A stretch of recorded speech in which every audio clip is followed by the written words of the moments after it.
Hi guys, আবার এসে পড়লাম তোমাদের মাঝে ভাত খেতে। প্রচুর ক্ষুধা লাগছে, তাই গরম গরম ঢেঁড়স ভাজি করলাম। ঢেঁড়স ভাজি দিয়ে ভাত খাম। আমার কাছে মানে যে কোনো কিছু ভাজি করলে, ঢেঁড়স ভাজি, করলা ভাজি, মানে আছে না, একটু সবুজ সবুজ থাকে, ওইটা আমার ভালো লাগে না। যদি একটু বেশি বেশি তেলে ভাজা ভাজা করে তাহলে আমার কাছে ভালো লাগে।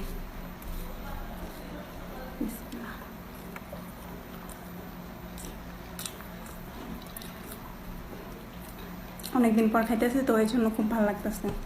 এবারেতে এই যে গেল ঈদে আইছিলাম, ঈদে আইসা ঢেঁড়স ভাজি করে খাইছিলাম, এখন আবার আজকে খাইতেছি।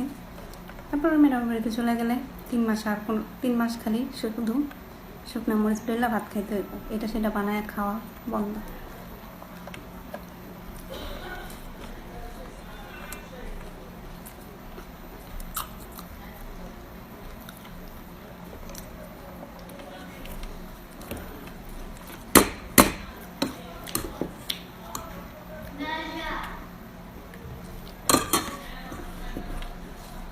এখন বাকি আছে, মানে অনেক কিছু বাকি আছে খাবারের। বাংলাদেশের যত আইটেম আছে সব খাওয়ার বাকি আছে। তো ঢেঁড়স ভাজিটা খাওয়া হয়ে গেল গা। এখন মনে করেন আমার মন চাইতেছে লাল শাক দিয়ে ভাত খেতে। তারপর করলা ভাজি আমার খুব ভালো লাগে।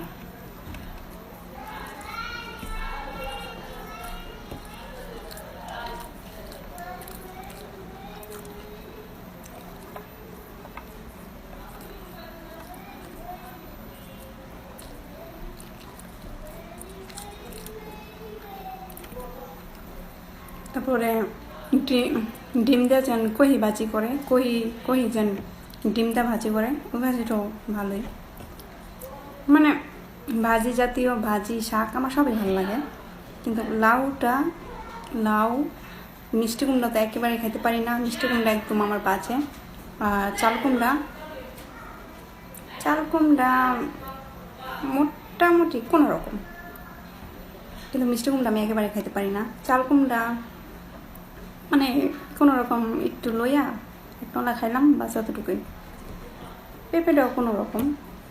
আর এমনি যত দুল ঝিঙ্গা, ডাঁটা, বেগুন, ফুলকপি সবই খাই, সবই ভালো লাগে।